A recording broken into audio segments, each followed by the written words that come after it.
Hey everybody, Ryan here at eTrailer. Today on our 2017 Honda CR-V, we're going to be showing you how to install the etrailer.com Class 3 trailer hitch receiver. But before we do that, why don't we check it out and make sure that this is the right hitch for you.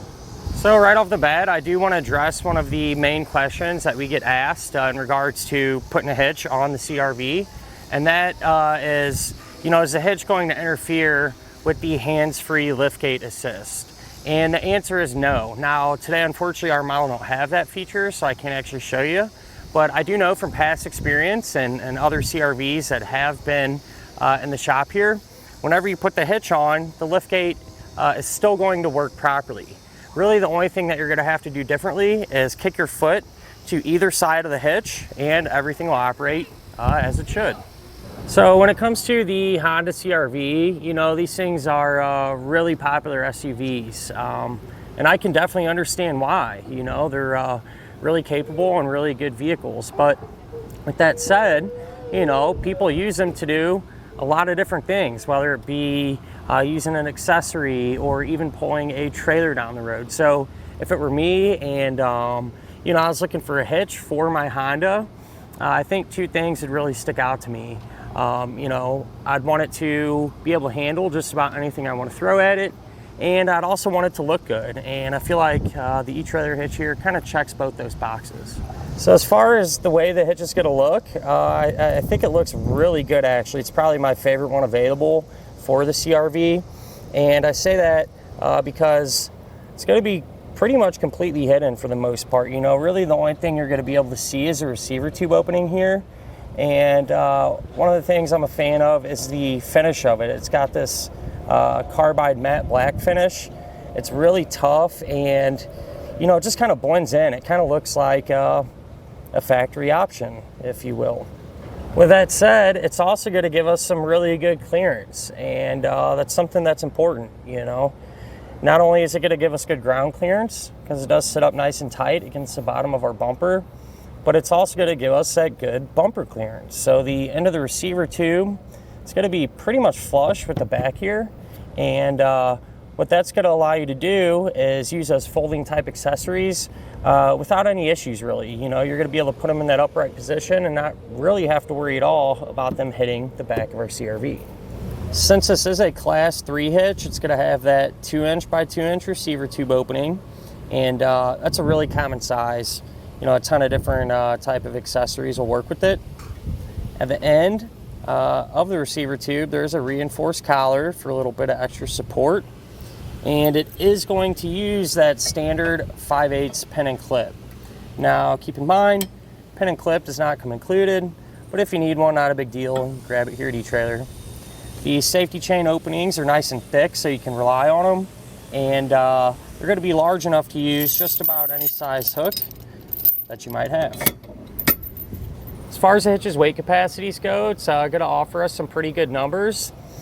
When it comes to the maximum gross tongue weight rating, that's going to be 525 pounds, and that's going to be the amount of weight that is pushing down on the hitch. So with that number, you can use just about any size bike rack or cargo carrier that you'd want to, for example.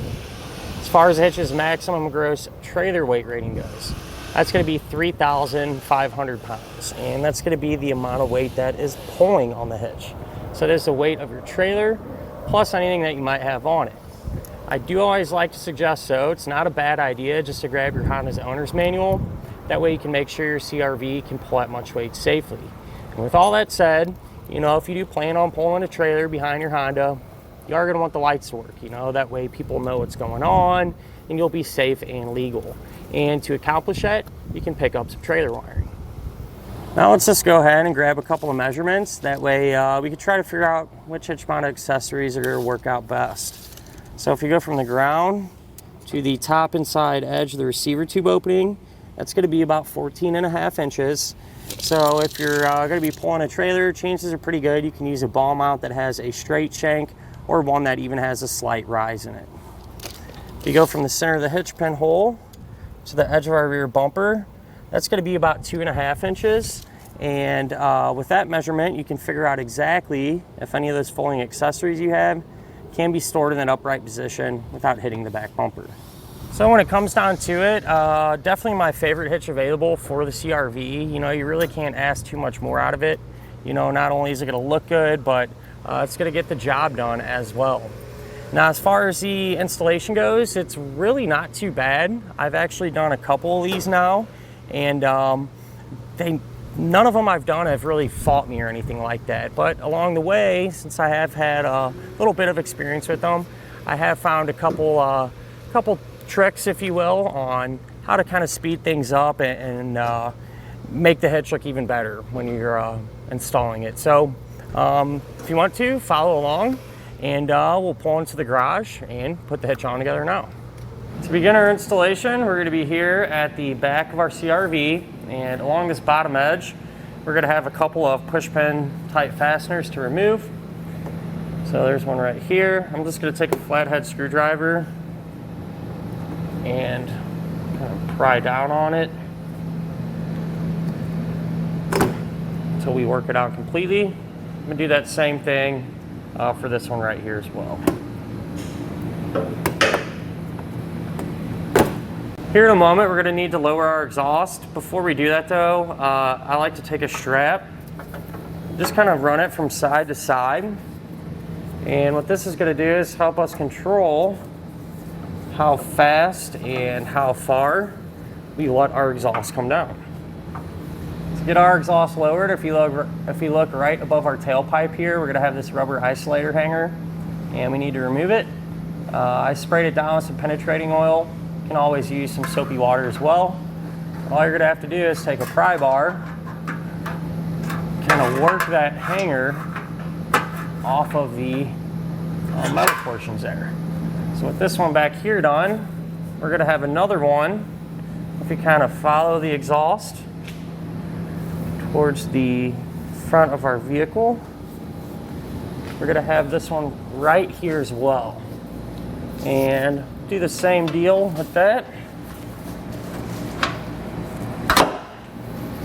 Pry that off, and now we should be able to loosen up our strap and let the exhaust come down some. Now what we can do is get our hardware into position here on the bottom of our frame rail. And I want to mention from this point on, anything we do to one side of the vehicle, we're also going to do to the other side, because it'll be set up the same way. But we're going to have these two smaller holes, and these are going to be our attachment points. And what you're going to do to get the hardware in there is you're going to take the coiled end of a fish wire, put it through, and this one back here, you're going to drop it out of that hole. Then you're going to take your spacer block, slide that over, and a carriage bolt. You're going to thread that on, and then feed that hardware up into the frame rail. Essentially, you're going to do the same exact thing for this one here. We'll run it through, drop it down, and get our hardware threaded onto it.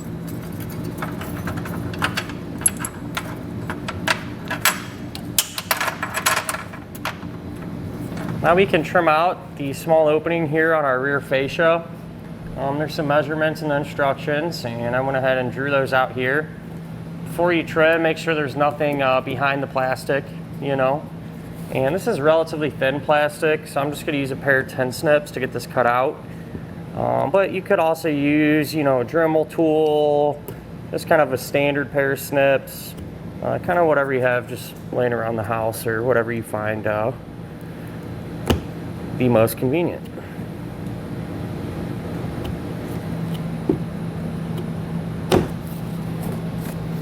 Now we can take our hitch and get it into position. If you need to use an extra set of hands, you know, have a friend help you with this, probably make it a little easier. But it is possible doing it by yourself. I'm just going to feed the fish wires there through the corresponding holes in the hitch.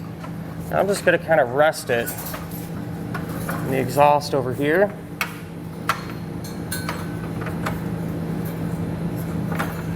That side through.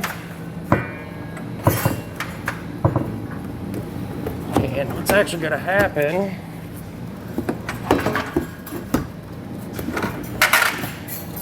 is we're going to pull our fascia back some. The hitch is actually going to kind of sit up behind it.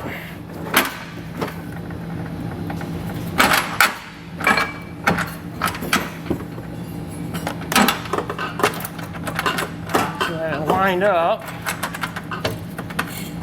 Get your hardware drop down. You're going to remove the fish wire. Take a flange nut. And we want to get at least one started on each side, hand tight. That way the hitch will support itself. Go ahead and get the other flange nut started here. Once we have all this hardware in place and hand tight, come back with an 11/16 size socket and snug everything down. Now if you look here in the center, we're going to have some more hardware that we need to attach to the hitch. We're going to have this larger carriage bolt, and what I've done is just spray painted all this stuff black, and it just kind of helps blend in and match a little bit better, you know, don't stick out so much. But this is going to go through the hitch like so and come out of the other side. What you're going to do on this side is take the spacer block. Again, I painted all this stuff. Put that over, and the flange nut. Get that in place. Once we get it hand tight, we can come back and snug it down using a 19mm socket. Now we need to make sure we come back with a torque wrench and tighten down all the hardware to the amount specified in the instructions. If you don't have a torque wrench, you can get one here at eTrailer, or a lot of times if you go to your local auto parts stores, they'll have one there available to rent. So now all that's left to do is reinstall these plastic fasteners. Those just pop in. Once we have those done, we can rehang our exhaust. So this time, what I did was just lubricate the hangers again. And we're just going to lift this up by hand.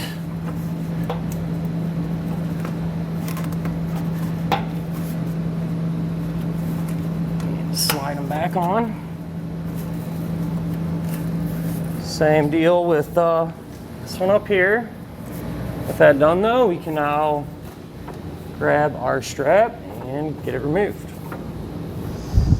And that'll finish up our look at and our installation of the etrailer.com Class 3 trailer hitch receiver on our 2017 Honda CR-V.